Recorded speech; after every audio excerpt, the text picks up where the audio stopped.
আল্লাহ তাআলা তালাকের অপশনটি কেন দিয়েছেন? ইসলামে যে তালাকের একটি বিষয় আছে, এই বিষয়টা ইসলামে আল্লাহ তাআলা কেন আমাদেরকে দিয়েছেন এটা আমাদেরকে বুঝতে হবে।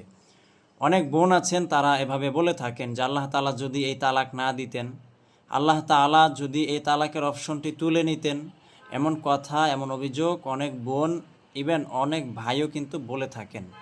তো আজকে এই বিষয়টি আমি আপনাদেরকে বোঝানোর চেষ্টা করব যে আল্লাহ তাআলা তালাকের অপশনটি ইসলামে কেন দিয়েছেন। আল্লাহ তাআলা তালাকের অপশনটি এই কারণে দিয়েছেন যে ধরুন আপনি একজন রাগী মানুষ, একজন আগুন পার্সন আপনি, এবং আপনার হাজব্যান্ডও কিন্তু এই লেভেলের আগুন মেজাজ, তার সবসময় সে চড়া মেজাজ। তো এই দুই আগুন যখন একসাথে সংসার করতে করতে সংসার সামনের দিকে এগিয়ে নিতে ব্যর্থ হয়ে যাচ্ছেন, তখন দুই ফ্যামিলি একত্রে বসে আলাদা করার একটা ব্যবস্থা, সেটি হচ্ছে তালাকের অপশন। ওই লেভেলে গিয়ে, ওই পর্যায়ে গিয়ে আপনি তালাকের অপশনটি গ্রহণ করবেন, এর আগে না।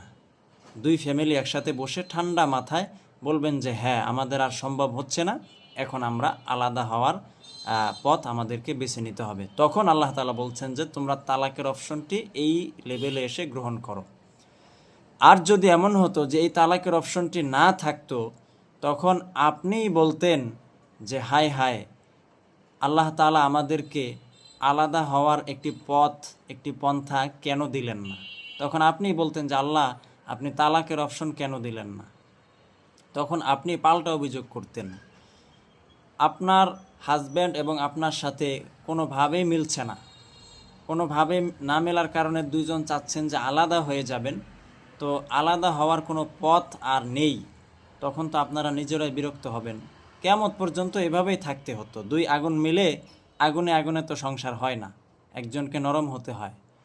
তো দুই আগুনে মিলে কিয়ামত পর্যন্ত যদি হায়াত থাকতো, আর সেই সময় পর্যন্ত আপনাদের সংসার করা লাগতো, তখন আপনারা আফসোস করতেন আর বলতেন যে আল্লাহ তালাকের অপশন কেন দিলেন না।